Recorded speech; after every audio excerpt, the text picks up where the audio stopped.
నమస్తే. మనం December month 2025 రాశి ఫలాల గురించి మాట్లాడుకుంటున్నాం. డిసెంబర్ మంత్ అనంగానే మనకి 3 ముఖ్యమైన విషయాలు గమనించుకోవాలి.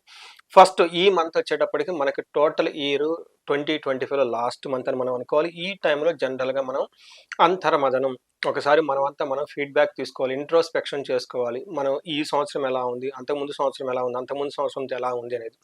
జనరల్‌గా సహజంగా వృషభ రాశి వాళ్ళకి 2025 is the one of the 2025 వీళ్ళకి one of the golden period అని మనం అనుకోవాలి గోచర రీత్యా.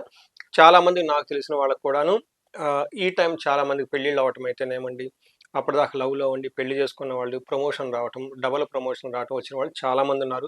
కొత్తగా ఇల్లు కట్టుకున్న వాళ్ళు, జ్యువెలరీ కొనుక్కున్న వాళ్ళు చాలామంది ఉన్నారు. కొంతమంది నా వీడియోలో కంటిన్యూయస్‌గా చెప్తున్నా ఇన్ కేస్ బాగా లేకపోతే ఒకసారి నన్ను కనెక్ట్ అవ్వండి అని. వాళ్ళకి ఇండివిడ్యువల్‌గా జాతకం కూడా చూడటం చాలా జరిగింది. చాలా రీసెర్చ్ ఆల్మోస్ట్ చేస్తూ ఉన్నాను 1 ఇయర్ నుంచి ఈ రాశి వాళ్ళకి. ఇన్ కేస్ మీకు కూడా ఏదైనా గనక ప్రాబ్లమ్ ఉంటే ఇది ఒక్కసారి మీరు అనాలిసిస్ చేసుకోవాల్సిన టైం. ఒకసారి మీరు ఇండివిడ్యువల్ జాతకం చెక్ చేపించుకోండి. ఎందుకంటే వృషభ రాశి వాళ్ళకి చాలా బాగుంది. నవంబర్ మంత్ రాశి ఫలాలు చేశాను. డిసెంబర్ మంత్ రాశి ఫలాలు కూడా చేస్తూ ఉన్నాను. అయితే ఎలా ఉంటుందంటే కొంచెం నవంబర్, డిసెంబర్‌లో కొంచెం మిక్స్డ్‌గా ఉండే రిజల్ట్ ఉంది. అంతకుముందులాగా సూపర్బ్‌గా ఉండదు. కొంచెం ఛాలెంజెస్ ఎక్కువగా ఉండి అని గమనించుకోవాలి. డిసెంబర్ మంత్ ఇంకొక ముఖ్యమైన విషయం డిసెంబర్ 16వ తారీఖు నుంచి మనకి ధనుర్మాసం స్టార్ట్ అవుతుంది. సూర్యమాన సూర్యమాన సిద్ధాంతం ప్రకారం దీంట్లో ఎప్పుడైతే మనకి సూర్యుడు ధనుస్సు రాశిలోకి ఎంటర్ అవుతాడో ధనుర్మాసం స్టార్ట్ అవుతుంది. ఇది డిసెంబర్ 16th నుంచి. ఈ డిసెంబర్ మాసంలో జనరల్‌గా మనం అందరం ఏం చేస్తాం? అందరికీ బాగా ఇష్టమైనది అది మనకి పేడ కల్లాపు జల్లుకోవటం, గొబ్బెమ్మలు పెట్టుకోవటం, రంగోలి వేసుకోవటం, ముగ్గులు వేసుకోవటం ఇవన్నీ చేస్తూ ఉంటాం. అక్కడ నుంచి మనకి సంక్రాంతి పండగ హడావుడి ఉత్సవం అంతా స్టార్ట్ అవుతుంది. ఇంకొక ముఖ్యమైనది చాలామందికి వెకేషన్స్ ఉంటాయి. ఇది మనకి చూసుకుంటే క్రిస్టమస్ వెకేషన్స్ అనుకోవచ్చు. లేదంటే చాలామందికి ఐటీలో ఎవరెవరు చేస్తుంటారో వాళ్ళకి సర్వర్ డౌన్ టైమ్ అని ఉంటుంది. తెలిసుంటుంది. ఐటీలో పనిచేసే వాళ్ళకి ఓ 15 డేస్ వాళ్ళకి కోడింగ్ కానీ, రిపో అప్డేషన్ ఇలాంటివి ఏమీ ఉండవు. ఇలాంటి వాళ్ళకి చాలామంది వెకేషన్‌కి వెళ్ళిపోతుంటారు. ఈవెన్ వెస్టర్న్ కంట్రీస్‌లో గూడా ఈ టైంలో భార్యాభర్తల మధ్య లేదంటే ఆఫీస్‌లో గొడవలు ఎక్కువ అవుతూ ఉంటాయి. మూడ్ స్వింగ్స్ ఉంటాయని చెప్పేసి వాళ్ళకి వెకేషన్స్‌కి పంపించే ఒక అలవాటు ఉంటుందన్నమాట. సో, ఈ టైంలో చెప్పనవసరం లేదు అందరూ వెకేషన్స్‌కి ప్లాన్ చేసుకుంటూ ఉంటారు. సో, ఇప్పటిదాకా మనం కార్తీక మాసం అని, శ్రావణ మాసం అని ఇంటర్నల్‌గా పూజలు చేసుకుంటూ ఉన్నాం. ఎప్పుడైతే ఇప్పుడు బయటికెళ్ళిపోయామో ఒకసారిగా మనం బయట ప్రపంచానికి వెళ్ళిపోయేసి వెకేషన్ ఎంజాయ్ చేసే టైముకి బెస్ట్ టైం ఈ టైంలో. ఇండియాలో ఇక్కడున్న వాతావరణ పరిస్థితికి ఎక్కువగా లాంగ్ ట్రావెల్ చేయడానికి కూడా చాలా బెస్ట్ టైం అని మనం అనుకోవచ్చు. ఈ టైంలో వృషభ రాశి వాళ్ళకి ఎలా ఉందో చూద్దాం. వృషభ రాశి వాళ్ళు గనక మనం చూసుకుంటే ఈ మంత్ మిక్స్డ్‌గా ఉండే అవకాశం ఎక్కువగా ఉంటుంది. వీళ్ళకి 4 గ్రహాలు చేంజ్ అయ్యి ఉన్నాయి. అన్ని గ్రహాలు కొంచెం అనుకూలంగా లేవు. చాలా ఎగనెస్ట్‌గా ప్రతికూలంగా అయితే వీళ్ళకున్నాయన్నమాట. మనకి ముందుగా ఈ వృషభ రాశిలో నక్షత్రం గనక చూసుకుంటే కృతిక 2, 3, 4 పాదాలు, రోహిణి 1, 2, 3 పాదాలు, తర్వాత మృగశిర 1, 2 పాదాలు అంతా మనకి ఈ వృషభ రాశిలో ఉంటారు.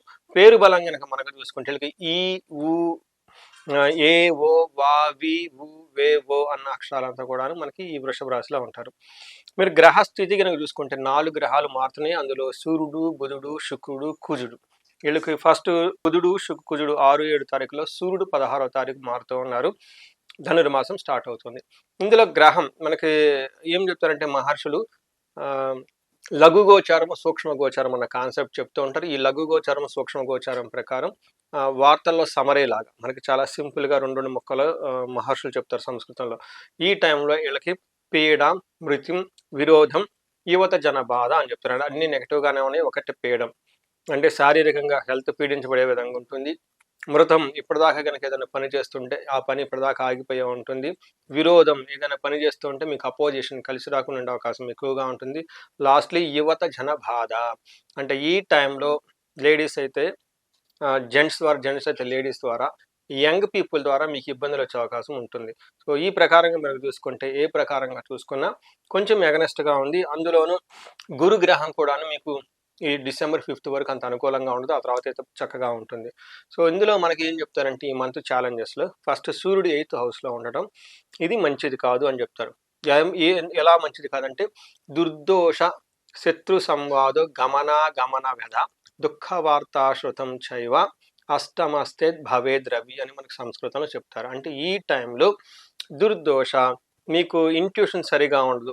ఏదో ఒకటి చేద్దాం స్మార్ట్ వర్క్ పని ఒకటేసుకుందాము అంటాం. శత్రు సంవాదం మీరు శత్రువుల దగ్గరికి వెళ్ళి గొడవలు పెట్టుకునే అవకాశం ఉంటుంది. ఈ టైంలో ప్రయాణాలు చేస్తే గమన విధ అంటారు. అంటే ఈ టైంలో రాకపోకలు కలిగిన ప్రయాణాలు ఎక్కువగా చేస్తుంటే అందులో పెద్ద కలిసి రాదు, మీకు ఉపయోగం ఉండదు. అంతేకాకుండా దుఃఖ వార్త శృతం చేయవ, మిమ్మల్ని ఇబ్బంది పెట్టే వార్తలు వినే అవకాశం ఎక్కువగా ఉంటుంది. ఈ టైంలో ధనాన్ని కూడా కోల్పోయే అవకాశం చాలా ఎక్కువగా ఉంటుంది. చాలా కేర్ఫుల్గా ఉండాలి వృషభ రాశి వాళ్ళు. నెక్స్ట్ కుజుడు వీళ్ళకి మిక్స్డ్ రిజల్ట్ ఇస్తున్నారని మనం తెలుసుకోవచ్చు. కుజుడు 8th హౌస్లో ఉండటి, 3rd హౌస్ 11th హౌస్లో చూడటంతో మనీ ప్రకారంగా సక్సెస్ చాలా బాగుంటుంది, కానీ మిగతా విషయాలు చాలా ఇబ్బందిగా ఉంటుంది. మనకి కుజుడు 8th హౌస్లో ఉంటే ప్రవాస కార్యహాని సాత్ కసారోగ పీడనం స్థాననాశనం రుణచ్ఛేద అస్తమస్తే భవే ధారాసుతే అని చెప్తారు. అంటే కుజుడు 8వ ఇంట్లో ఉంటే ఏమవుతుంది, కసారోగ పీడనం అంటే విపరీతంగా దగ్గొచ్చే అవకాశం ఎక్కువగా ఉంటుంది. స్థాన నాశనం, మీకు ఆఫీస్లో కానీ సమాజంలో కానీ మీరు మీ స్థితిని కోల్పోయే అవకాశం ఎక్కువగా ఉంటుంది. రుణచ్ఛేద, అప్పులు బాధ ఎక్కువ ఉంటుంది, అప్పులు చేయవలసిన అవసరం ఉంటుంది టయానికి డబ్బులు అందక. సో చూశారు కదండి, ఫస్ట్ 2 గ్రహాలు కూడా అనుకూలంగా లేదు. 3వది శుక్రుడు కనుక మనం చూస్తే వీళ్ళకి 7వ ప్లేస్లో శుక్రుడు ఉన్నారు. 7వ ప్లేస్లో శుక్రుడు ఉండటంతో ఏమవుతుందంటే అప్పటిదాకా మిమ్మల్ని చాలా రెస్పెక్టబుల్గా గౌరవంగా మాట్లాడిన వ్యక్తులు టర్న్ తీసుకొని మిమ్మల్ని బ్లేమ్ చేయటం స్టార్ట్ చేస్తారు. అందుకని ఈ టైంలో మనకి శుక్రుడు 7వ ఇంట్లో మహాశులు ఏం చేస్తారంటే కోపస్థదా భీతి సర్వదా క్లేశ జీవనం స్త్రీ జాడ్యం మేహ రోగాది సప్తమిగే ఫలం అని చెప్తూ ఉంటారు. అంటే 7వ ఇంట్లో గనక భృగు శుక్రుడు ఉంటే ఏమవుతుందంట, కోపం స్థదా, కోపం పడే అవకాశం ఎక్కువగా ఉంటుంది. భీతి, భయంగా ఉండే అవకాశం ఎక్కువగా ఉంటుంది. సర్వదా క్లేశ జీవనం, జీవితం అంతా కొంచెం కష్టతరంగా ఉండే అవకాశం ఎక్కువగా ఉంటుంది. స్త్రీ జాడ్యం అంటే పురుషులైతే స్త్రీలతో విభేదాలు వచ్చే అవకాశం ఎక్కువగా ఉంటుంది, స్త్రీలైతే పురుషులతో విభేదాలు వచ్చే అవకాశం ఎక్కువగా ఉంటుంది. అయితే ఫస్ట్ హౌస్లో ఉండటంతో మనకి చాలా లవ్లీగా డెకరేట్ చేసుకొని మంచిగా బట్టలు వేసుకొని ఉత్సాహంగా కనబడుతూ ఉంటారు. ఎవరైతే లవ్, రొమాన్స్, ప్లేజర్స్ ఇట్లాంటి వాటిలో కపుల్స్ లేదంటే మనకి లివ్ ఇన్ రిలేషన్స్ ఇలాంటి వాటిలో ఉంటారో వాళ్ళకైతే చాలా చక్కగా ఉంటుంది. ఒక బెస్ట్ టైం అని మనం అనుకోవచ్చు. సో చూసారు కదండి, ఇప్పుడు మేజర్ గ్రహాలు ఏవైతే ఉన్నాయో అవి మీకు అంత అనుకూలంగా లేకపోవడంతో కొంచెం జాగ్రత్తగా ఉండాల్సిన సమయం ఈ వృషభ రాశి వాళ్ళది.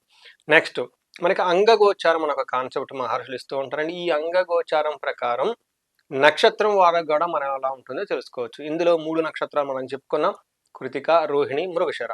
కృతికా నక్షత్రం వాళ్ళకి రాజ్య లాభం, ప్రమోషన్స్ వచ్చే అవకాశం ఉంది, లాభప్రదంగా ఉంటుంది.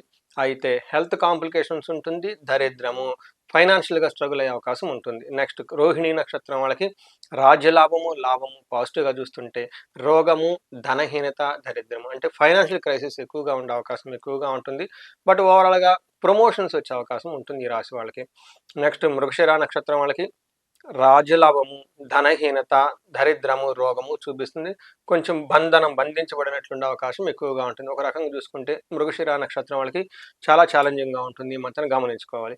నెక్స్ట్ మృగశిర నక్షత్రం వాళ్ళకి సుఖ నాశనం, అప్పటిదాకా కంఫర్టబుల్గా లగ్జరీగా అన్ని పనులు జరుగుతూ ఉంటాయి, సడన్గా ఉల్టాయి మీకు ఇబ్బందులు పెట్టే అవకాశం ఎక్కువగా ఉంటుంది. కృతికా నక్షత్రం వాళ్ళకి గాయాలయ్యే అవకాశం ఎక్కువగా ఉంటుంది, కార్యహాని జరిగే అవకాశం ఉంటుంది. సో మిగతా విషయంలో పెద్ద ఛాలెంజెస్ అయితే ఏమీ లేదు. ఈ రాశి వాళ్ళకి లాస్ట్ గత 3-4 నెలల నుంచి కంటిన్యూస్గా చెప్తూ ఉన్నాను, సమయం లేదు మిత్రమా, శరణమా రణమా అన్నట్లు ఉంటుంది ఈ రాశి వాళ్ళకి. ఎందుకంటే ఈ రాశి వాళ్ళకి చాలా బాగుంది, అగైన్ చెప్తున్నా చాలా బాగుంది. 2025 నుంచి మే వరకు, వచ్చే జూన్ వరకు, ఇంకా ఒక రకంగా వచ్చే 7 monthsకి the most precious time in your life is going on. ఈ టైంలో మీరు సరిగా లేకపోతే ఒక్కసారి హై ప్రయారిటీతో మీ ఇండివిజువల్ జాతకం చూపించుకోండి. ఈ టైం లేకపోతే ఆ తర్వాత మళ్ళీ మీకు 7.5 సంవత్సరాల పాటు ఏలినాటి వస్తుంది, ఇబ్బందులు చాలా ఫేస్ చేస్తారు. అందుకని ఇప్పుడే ఈ టైంలోనే మనకేదో అంటారు చూడండి, దీపం ఉన్నప్పుడే ఇల్లు చక్కదిద్దుకోవాలంటారు. ప్లానెట్స్ మీకు గోచరైతే అనుకూలంగా ఉన్నప్పుడు మాత్రమే అన్ని చర్యలు తీసుకోండి.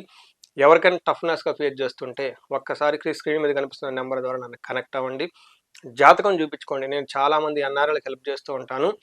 ఎవరికైతే 35 to 45 ఏజ్, ఇది మిడిల్ ఏజ్ అంటారు, మిడ్ లైఫ్ క్రైసిస్ అంటారు, అప్పటిదాకా జీవితంలో ఒక ఎదిగి ఆ టైంలో మీరు ఇబ్బందులు పడుతూ ఉంటే ఇది మోస్ట్ ఇంపార్టెంట్ టైం. ఆ టైంలో you are a good mom, good dad or good boss, ఎందుకంటే టీం ఉంటారు, ఆ టైం 10 years ఎక్స్పీరియన్స్ ఉంటుంది.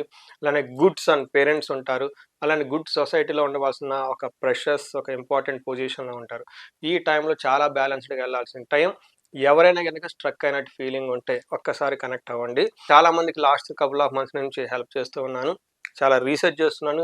2 రాశుల మీద, ఒకటి వృషభ రాశి, 2 మకర రాశి. ఎందుకంటే వృషభ రాశి వాళ్ళకి 7.5 శని రాబోతుంది, కానీ ముందు చాలా బావుంటుంది. మకర రాశిలో వాటిలో ఒక 7.5 శని అయిపోయింది. వచ్చే 2.5 సంవత్సరం బావుంటుంది. ఒకళ్ళకి ముందు, ఒకళ్ళు వెనక ఉన్నారు కాబట్టి ఈ 2 రాశులకు రీసెర్చ్ ఓరియెంటెడ్‌గా చేస్తున్నాను. సో, ఇందులో పరిహారాలు గనక చూసుకుంటే ఈ మంత్‌లో ఎవరికైనా ఏదైనా ప్రాబ్లమ్ ఫేస్ చేస్తుంటే ఫస్ట్ మన్యు పాశుపత అభిషేకం ఖచ్చితంగా చేపించుకోండి. తర్వాత సూర్యుడికి సంబంధించిన మీకు సూర్య అష్టకం చదవటం, తర్వాత సూర్యుడికి సూర్య నమస్కారాలు చేయటం చాలా ఇంపార్టెంట్. ఆదిత్య హృదయ స్తోత్రం చదవండి. ఇవి కాకుండా ఎవరికైనా భార్యాభర్తల మధ్య గొడవలు అవన్నీ వస్తుంటే విశ్వావసు గంధర్వరాజ విశేష హోమము లేదా లేదా అన్యోన్య దాంపత్య పాశుపత అభిషేకం చేసుకోవటం, ధనానికి ఎక్కడైనా స్ట్రగుల్ అయ్యి ఉంటే కుబేర పాశుపత అభిషేకం చేసుకోవటం, శత్రువులు ఎవరైనా కనుక మిమ్మల్ని ఇబ్బంది పెడుతూ ఉంటే వాళ్ళని చండీ హోమం చేసుకోవటం, లేదంటే చండీ పారాయణ చేపించుకోవటం, ఇలా రకరకాలు ఇంకా చాలా ఉన్నాయండి. మీకు ఇండివిజువల్గా హారోస్కోప్ చూస్తే ఒకవేళ ఎవరికైనా పితృదోషాలున్నా, కాలసర్ప దోషాలున్నా, లేదంటే మాతృశాపాలున్నా, ఇలా ఏమైనా గనక ఉంటే ఒకసారి హారోస్కోప్ చెక్ చేయించుకొని తగు రెమెడీస్ చేసుకొని ఈ రాశి వాళ్ళు 10 ఇంకా ముందుకెళ్ళాలని నేను కోరుకుంటున్నాను. ఈ రాశి వాళ్ళకి డిసెంబర్ మంత్ అయినా ముందుగానే వీళ్ళకి విషెస్ చెప్తూ మీకు అష్టైశ్వర్యాలు కలగాలి, భోగభాగ్యాలు కలగాలి అని చెప్పేసి కోరుకుంటున్నాను. నమస్తే.